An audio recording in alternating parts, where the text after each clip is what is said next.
I co, tak nie może być? Słyszysz? Jak jest napięty, jest okej. No zobacz. No, te są bardziej napięte. Te są bardziej napięte. Gdzieś dotknij. Te są bardziej napięte. To jest to nie lepiej. No to też nie może, ale lepiej to napiąć, wiesz, tak? I wiem jak to robię napięć, wiesz? Znaczy robię tak. Tak.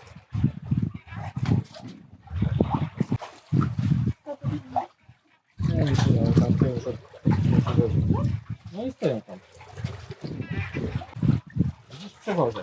Po prostu przechodzę tak, okej?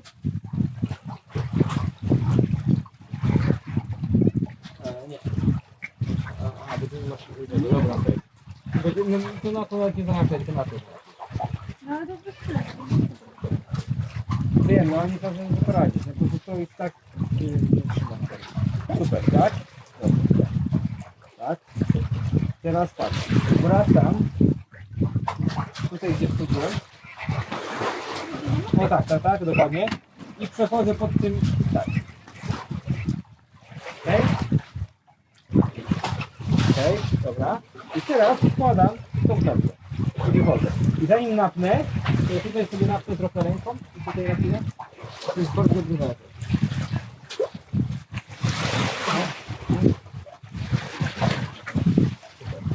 Masz bardzo napięcie. No nie właśnie. No ja nie wiem co ja robię. Dobrze, że wiesz, kiedy nie dała się napięcia. Tak, coś dobrze jak ręce napięte.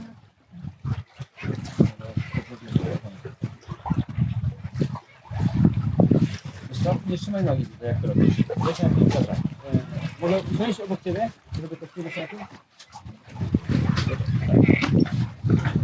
Dobra.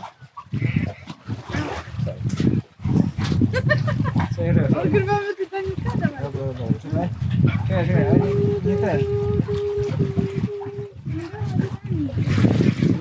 Patrz. Zobacz, jest napięty czy nie? Zobacz, rękę. Dobra, tak. O nie, muszę działać.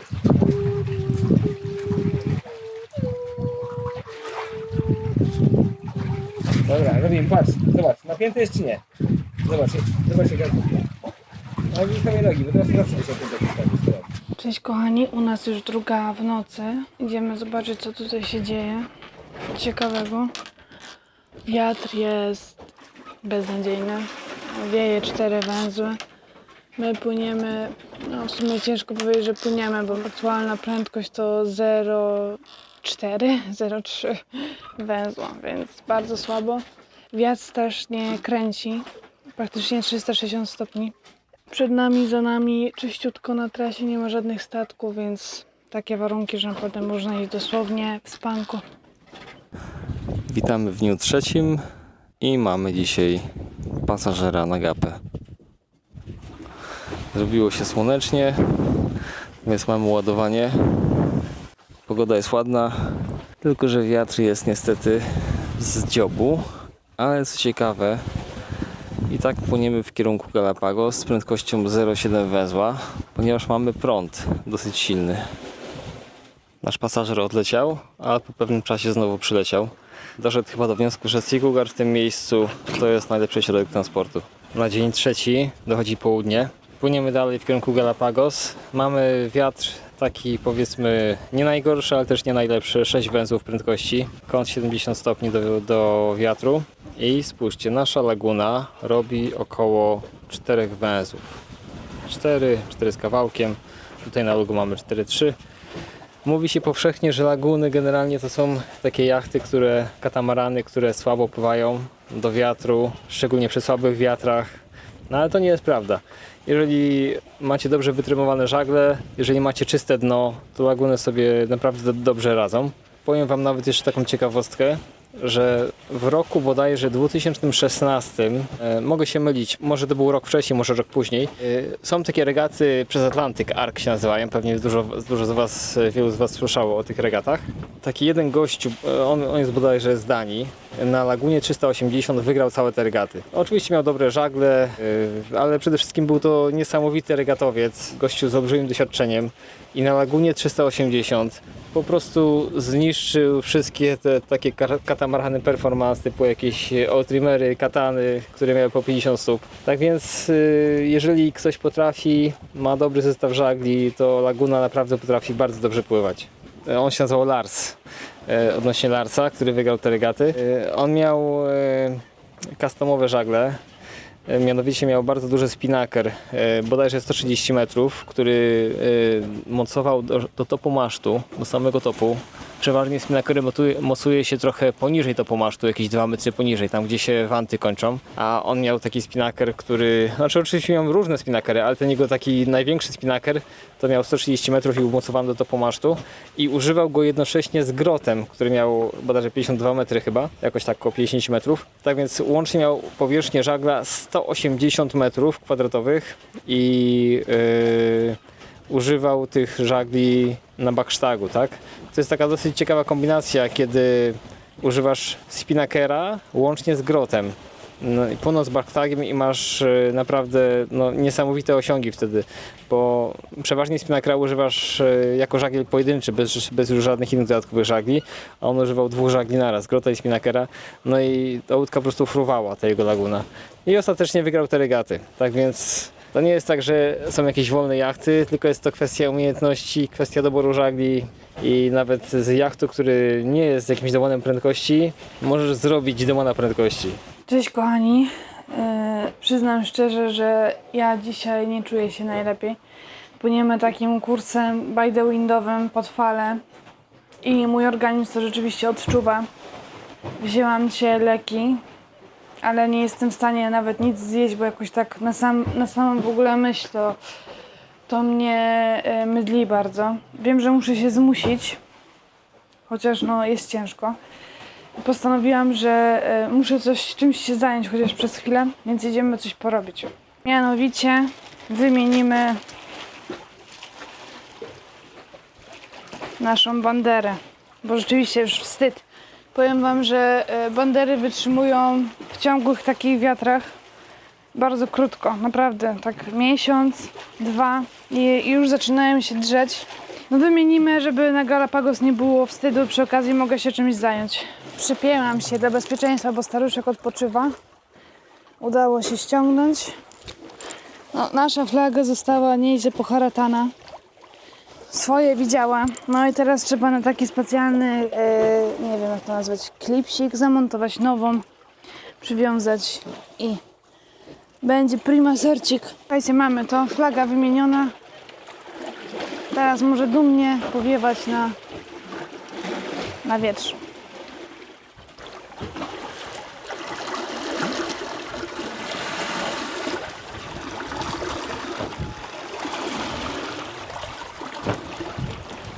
Słuchajcie, z jednej strony flaga wymieniona, a z drugiej strony zobaczcie, co tam idzie. Jakiś front niesamowity. Wiatr się wzmógł aż do 7 węzłów.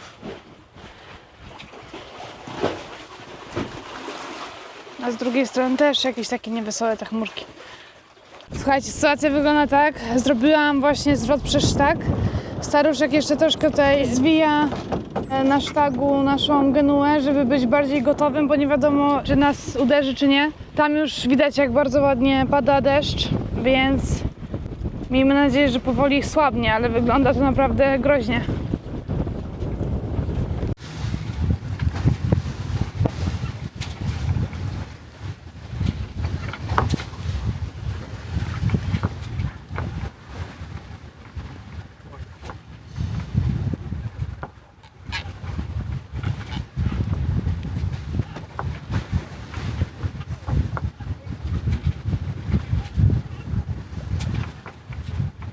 Cześć kochani, Witajcie. witamy się z wami w dniu 4? Nie, 3. trzecim dniu. Słuchajcie, za nami nasi towarzysze. Towarzysz właśnie zostawił nam prezent na dziewię. Widziałeś? Widziałem. Będziesz miała co sprzątać dzisiaj. No, słuchajcie, więc nasi towarzysze, według internetu jest to głuptak czerwononogi. Być może. Aż tak bardzo na ptakach się nie znam, szczególnie tych takich oceanicznych i zagranicznych. Naprawdę piękny widok, aż patrzę cały czas w kamerę, się nie mogę napatrzeć.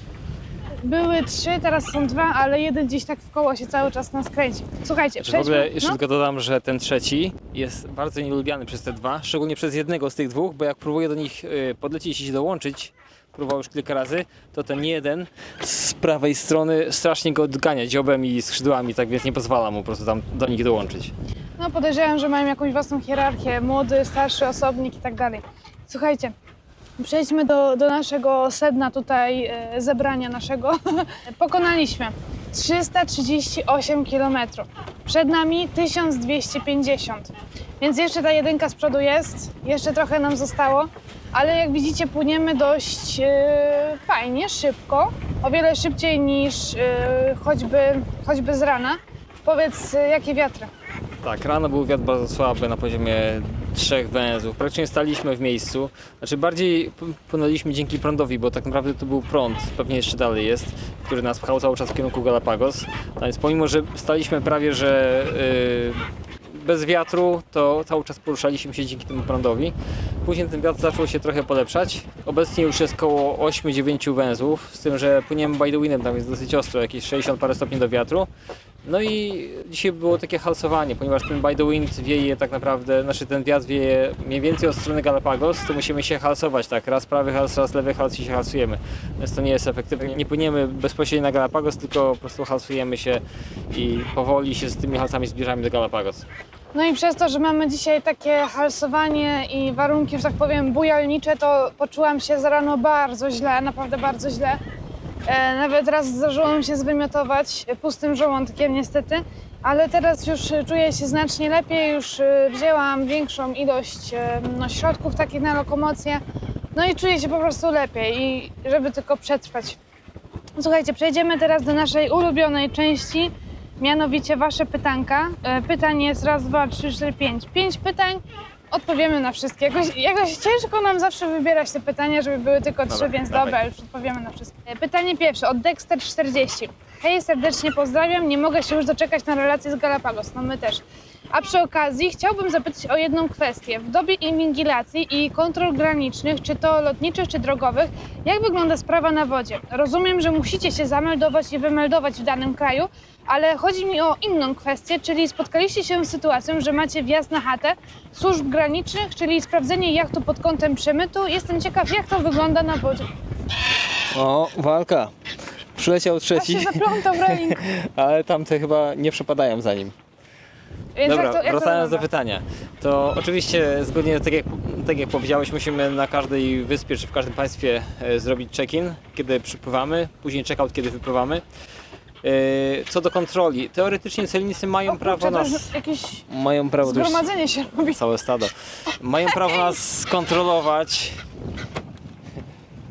Mają prawo nas skontrolować podczas check-inu czy też check-outu. Natomiast zdarza się to bardzo, bardzo rzadko. My przez... O nie! Co jest? Skrzydełko mu się zaplątało w railing chyba. O, Mam nadzieję, dobra, że akcja ratownicza? Nie, on sobie poradzi, wiesz? Jesteś Bo pewna? on przełożył tą przednią Wiem. część. Zostaw na razie. Dobra, Zobaczymy. zostawiamy, okej. Wracając do pytania. Widzicie, jaka akcja tutaj jest? Przez całe nasze życie na jachcie, całe nasze pływanie, czyli od Chorwacji, Grecji, Włochy, Morze Śródziemne, Kanary, Cabo Verde, wszystkie Karaiby i tak dalej, Panama, ani razu nam się nie zdarzyło, żeby celnicy przyszli na nasz jacht, czy też niezapowiedziani i jakąś kontrolę zrobili. Myślę, że zdarza się to ekstremalnie rzadko. Oplątał się. No mów dalej. A znowu się zaplątał. Nie, zaplątał się Znowu dobrze. się zaplątał. Zdarza się to bardzo, bardzo rzadko, tam jest... nie słyszałem o takim przypadku. Odplątał się. Teraz słuchajcie, ja przepraszam, nie mogę się skupić, po prostu dla mnie posiadanie ptaków na pokładzie to jest coś niesamowitego. Ja myślę, że celnicy po prostu są zbyt leniwi, żeby takie kontrole robić, bo trzeba było płynąć na jacht, kontrolować i tak dalej. Oni po prostu wolą sobie siedzieć wygodnie i swoje procedury tam wykonywać w biurze z klimatyzacją i tak dalej, tak więc... Czy co do takich przemytów i tak dalej, to wydaje mi się też, że dzieje się to, takie kontrole głównie w szczególnych jakichś regionach, tak? Gdzie mają podstawy ku temu, że ktoś Tak. mają podejrzenia, że ktoś może rzeczywiście coś przemycać, tak? To bardziej lokalni się pewnie przemycają, a nie... Tak jak staruszek mówił, my nigdy nie mieliśmy takiego wjazdu na chatę, żeby ktoś nas kontrolował. Zazwyczaj działa to tak, że po prostu się meldujemy i wymeldowujemy i bez żadnych problemów. Zobaczymy, jak będzie na Galapagos. Kolejne pytanie o GOCH 1978. Czy widzicie różnicę w wodzie między oceanami? Czy woda jest czystsza i czy są sargasy? Nie ma sargasów, to po pierwsze jest super właśnie, bo woda jest naprawdę, że tak powiem, nie, bo ja się boję, że one mi, wiesz, spuszczą Wiem. bombę. Ja właśnie przed chwilą widziałem butelkę pływającą w oceanie. Właśnie chciałam to powiedzieć, że woda jest pod względem takich naturalnych zanieczyszczeń typu sargas jest czyściutka, ale mam wrażenie, że jest o wiele więcej śmieci niż na Atlantyku, co jest takie dość smutne, bo Pacyfik jest znacznie większy od Atlantyku, a to zagęszczenie śmieci mam wrażenie jest większe, gęstsze. I no, nawet teraz widzę tam za rufą kolejnego śmiecia, więc tu, tam, naprawdę mnóstwo. Na Atlantyku nie widziałam aż tak dużo śmieci. Jeżeli chodzi o różnice w wodzie, niestety w sumie odkąd wypłynęliśmy, to cały czas jest na tyle pochmurno, jak widać, że... Co to było? Że nie mieliśmy... Dzięki. Że nie mieliśmy okazji za bardzo zobaczyć tego prawdziwego błękitu oceanu, bo on jest właśnie taki no ciemny bardzo, bo przez to, że są chmury, słońce nie dociera za bardzo, no to tak trochę słabo to wygląda. Jeżeli chodzi o warunki i różnice, no jest na pewno mniejsze zafalowanie, jest spokojniej właśnie. Naprawdę płynie się bardzo przyjemnie, no ja choruję na tą chorobę morską, ale no to w sumie od zawsze, więc to nie jest jakaś wina oceanu, tylko po prostu tak już mam. No i na Pacyfiku jeszcze nie mieliśmy ani jednej okazji, żeby móc się wykąpać na Pacyfiku, bo w Panamie tak naprawdę Tak. byliśmy w Marinie, w Colon byliśmy w Marinie, znaczy przy Marinie, ale tam była brudna woda, bo to była ta zatoka taka z tymi dużymi statkami. Pierwszą taką, nawet na Galapagos nie wiem, czy będzie okazja, może Na Galapagos tam są jakieś zastrzeżenia, że no, jako właściciele jachtu nie możemy wchodzić do wody, sobie popływać w koło jachtu. Jest takie zastrzeżenie. Jedynie co możemy zrobić, żeby popływać, ponurkować, to można załatwić jakąś lokalną wycieczkę, jakiś snorkeling czy coś takiego.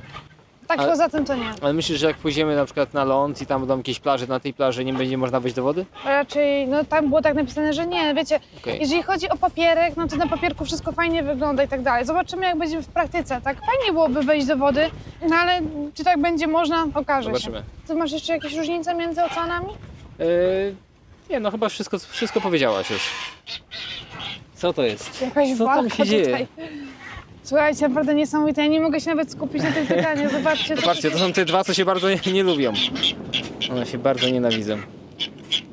Ten wyżej jest chyba wyżej w hierarchii, bo nie daje tego. O, do wody wpadł. To jest chyba takie, wiesz, najlepsze miejsce na tym relingu. One walczą o to najlepsze miejsce. Kto by cię... O! Dobra, słuchajcie, kontynuując. Kolejne pytanie od Papa Whisky 666. Super do śniadanka. Monia, czemu masz zawsze tą samą chustkę? Ze względu na algorytmy? Nie, algorytmy nie. To raczej nie ma nic do rzeczy, jeżeli chodzi o algorytmy. Po prostu mam niesamowity sentyment do niej. Została ona kupiona przez staruszka i przez Pawła, mojego narzeczonego, na Sycylii, w Taorminie. Razem ją wybrali i po prostu jest to jedyna rzecz, którą mam, którą oni razem wybrali, więc szczególny mam sentyment do tej po prostu chustki. I byłaby tragedia, gdybym ją zgubiła, gdybym ją straciła, bo obiecałam sobie, że każdy odcinek chcę nagrywać właśnie w tej chustce. Chyba na początku kanałów jest tam kilka filmów, gdzie tej chustki jeszcze nie miałam, ale potem już cały czas. I tak sobie obiecałam, że wszystkie filmy będę miała właśnie z tym, tak z sentymentu. Dobra, dalej. Dalej, następne pytanie. Kolejne bardzo fajne pytanie od Marecki. Bardzo dziękuję, że zmieniłeś nick. Teraz już tak nie stracę tlenu przy wymawianiu. No to pytanie. Dużo zachodu jest z wyznaczaniem kursu. Czy robicie na przykład tak, że macie prognozę, że za 2-3 dni w jakiś konkretny sposób wiatr się zmieni, więc w danym momencie płyniecie kursem niekoniecznie optymalnym na dany moment, ale takim, żeby potem było dużo szybciej, jak zmienią się warunki? No to jest dobre pytanie.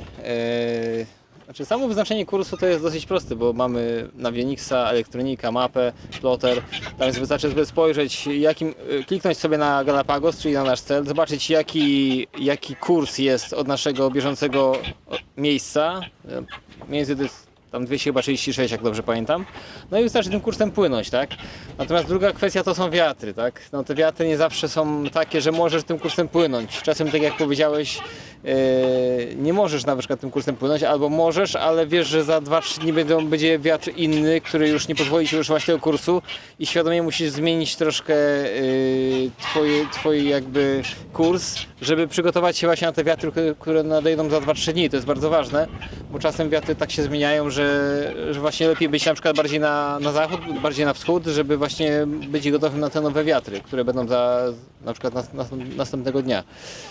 Tutaj my jesteśmy w takiej strefie, że wiatry są naprawdę słabe. Jak sobie zobaczysz na Windy czy też na jakąkolwiek prognozę, to te wiatry są prawie w okolicy zera. 0,5 węzłów i przy takich wiatrach, biorąc pod uwagę, że żadna prognoza nie jest dokładna, to realne wiatry często są inne niż te, co są prognozowane na mapie. Na przykład my tak naprawdę od 2 dni mamy wiatry zupełnie inne niż w prognozie, tak? Nawet nie kierujemy się prognozą, tylko po prostu patrzymy, co jest w danym momencie i staramy się płynąć jak najlepiej, jak możemy względem tego wiatru.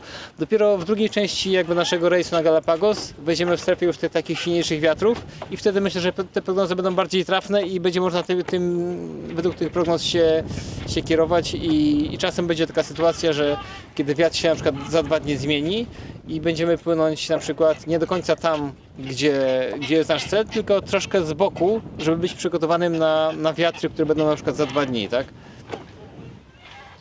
To jest bardzo dobre pytanie i bardzo słuszna zauważyłeś, że warto sprawdzać na przykład jaki wiatr będzie za 2-3 dni, żeby już się ustawić pod ten wiatr.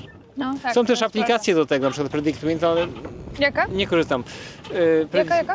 Predict Wind to jest taka prognoza pogody, która podając jakby twoje parametry jachtu, jego szybkość i tak dalej, ona stara się wyznaczyć tobie najlepszą trasę, optymalną, jaką powinieneś płynąć, żeby dopłynąć jak najszybciej do celu, nie? Okej, rozumiem. Nie używałem jeszcze tej aplikacji, biorąc pod uwagę... I słuchaj, mamy tutaj już całe po prostu stado. 5 ptaszków, naprawdę, słuchajcie. Nie używałem takiej aplikacji z tego też powodu, że te prognozy często się nie sprawdzają. Na Oceanie może bardziej się sprawdzają, ale na przykład tutaj przez te pierwsze 2 dni zupełnie się nie sprawdziły te prognozy, nie?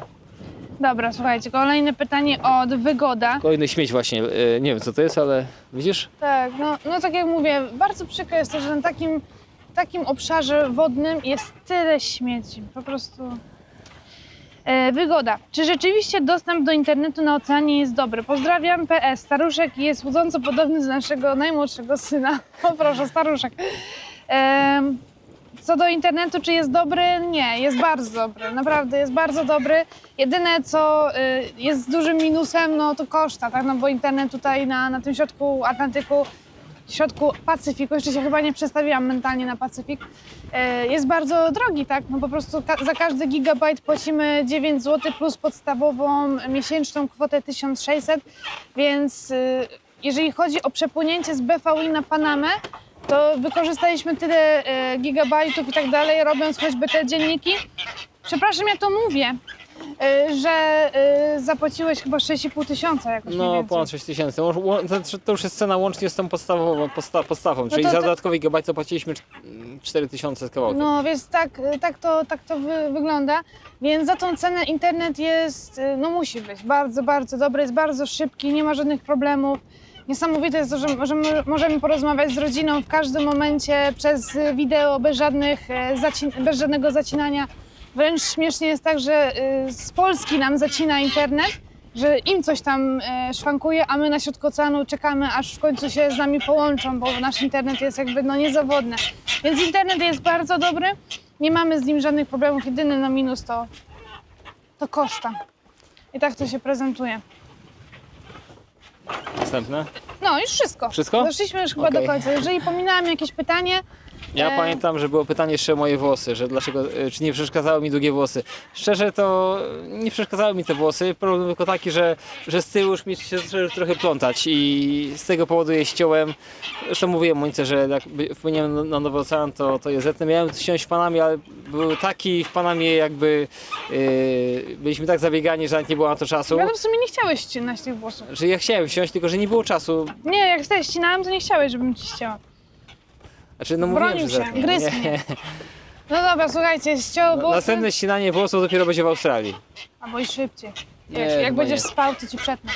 Dobra, słuchajcie, kończymy. Jeżeli pominęłam jakieś pytanie, to napisz jeszcze raz, z przyjemnością odpowiemy. A my powoli kończymy, bo ja idę poobserwować naszych przyjaciół. Bardzo mnie oni intrygują. Musisz umyć jeszcze po nich ten... No i potem trzeba będzie po nich posprzątać. Pokład. To może już jutro, bo dzisiaj jeszcze pewnie nieraz zdarzy im się mała wpadka. I słuchajcie, kończymy nasz trzeci dziennik Trzeci dzień. internetowy. Jutro będzie już który? 4. No oczywiście. Słuchajcie, więc będzie jutro 4. Trzymajcie się serdecznie. Bardzo Wam dziękujemy za każde komentarze, każde słowo wsparcie, za każde pytanko. Jest nam niesamowicie, niezmiennie miło. I co? I widzimy się już w kolejnym odcinku ze środka Pacyfiku. Trzymajcie się. Pa, pa! See you!